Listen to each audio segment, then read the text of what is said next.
दिला रहे हो तुम मुझे सोना? हर बार दिलाता हूँ। हाँ जी, तो वेलकम बैक है आपका इस चैनल पे। और अगर आप इस चैनल पे पहुंच ही गए हैं तो लाइक कर दें, सब्सक्राइब तो फटाफट ही कर दें, मतलब कर ही दो फटाक से। तो एक्चुअली अब हमारी बस चल पड़ी है और मैं जा रही हूँ अपने ससुराल, जो कि मैंने पुरानी वीडियो में बताया ही हुआ है।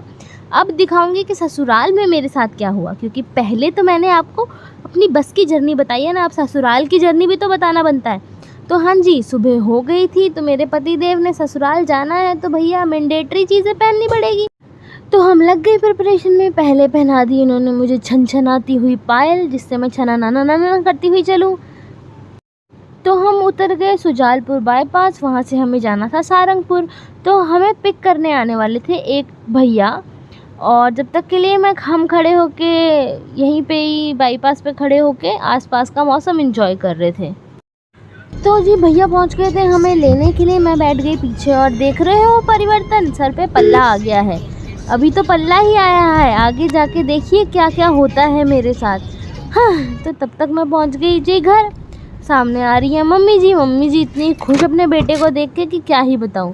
और हम पहुंचे घर पे तो हमारा स्वागत करने के लिए टूटू महाराज वहाँ थे। ये इसकी दीदी का छोटा बेबी है, तो इसके साथ खेलने के बाद ये बहुत ही खुश हो गया था। तो क्या था, अपन फ्रेश होके निकल गए बाहर। Hi guys, good morning. So I am in my ससुराल now. Welcome back to my channel crazy head. और हम चले हैं उस जगह पे जहाँ पे हमारा फंक्शन है, और हम सारी चीज़ें चेकलिस्ट देखने वाले हैं। सबसे पहले हम स्कूटी में भरवाएंगे पेट्रोल। हो रखा है। ये है ग्राउंड जहाँ फंक्शन है।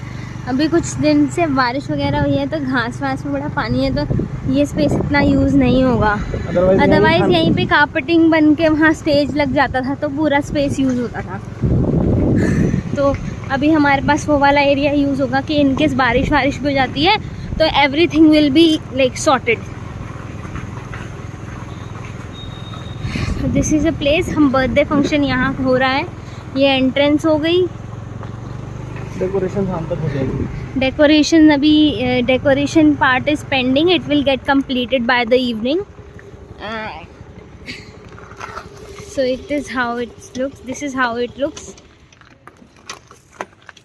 And there is this halwai ji वहाँ पे who's making some rasgullas over there for us. My bad, rasgulla नहीं, गुलाब जामुन। हालांकि मुझे खाने में ये बहुत पसंद है, लेकिन मैं फिर भी इनके नाम में पता नहीं क्यों इतना कंफ्यूज हो जाती हूँ। फिर उसके बाद हम चले गए रूम्स देखने के लिए, जहाँ गेस्ट सब रुकने वाले थे। तो रूम्स एक्चुअली ये एक विलेज टाइप एरिया पड़ता है, तो रूम्स थोड़े नॉर्मल थे। एक थोड़ा बड़ा सिंगल बेड था और वहाँ पे एक खाट थी और एसी था। कमरे थोड़े अभी गंदे थे, बेडशीट वगैरह चेंज करने के लिए हमने बोल दिया। उसके बाद मैं थोड़ा सा इस जगह पे अपनी पुरानी वाइब में जाने की कोशिश कर ही रही थी कि फिर हमारे घर जाना पड़ा। तो फिर मैं घर चली गई थी और नेक्स्ट डे हम थक गए थे, रात में सो गए, खाना वाना खा के थक गए थे। सुबह उठे, फंक्शन के लिए सारे के सारे तैयार हुए, प्रिपेयर हुए। और ये है हमारा स्टेज जो डेकोरेट होके बना था। केक कटिंग हो गई है और ये सारा डेकोरेशन था और सबने एंजॉय किया। एक्चुअली फंक्शन दाल बाफले बने थे, एमपी के फेमस द दाल बाफले।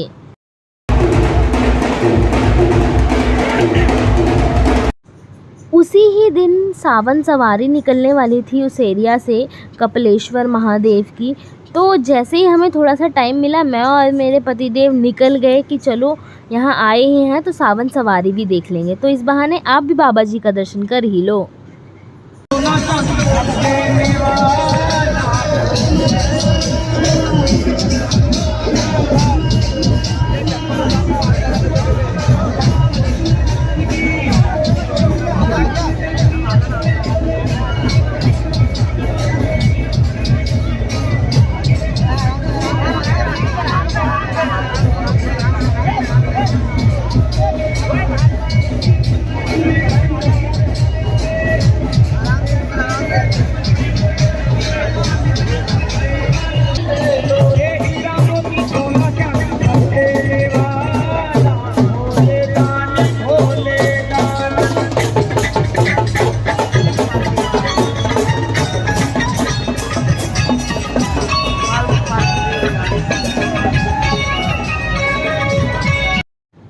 पहले तो मैं यहाँ जा ही नहीं रही थी, लेकिन शायद भोले बाबा ने बुलाया ही होगा अपने पास, तो मैं भी चली गई भोले बाबा की सवारी के दर्शन करने। और अब मानोगे इतने पास में जाके भोले बाबा को माथा टेका है मैंने। ये मैं ही हूँ जो ग्रीन कलर की साड़ी में है।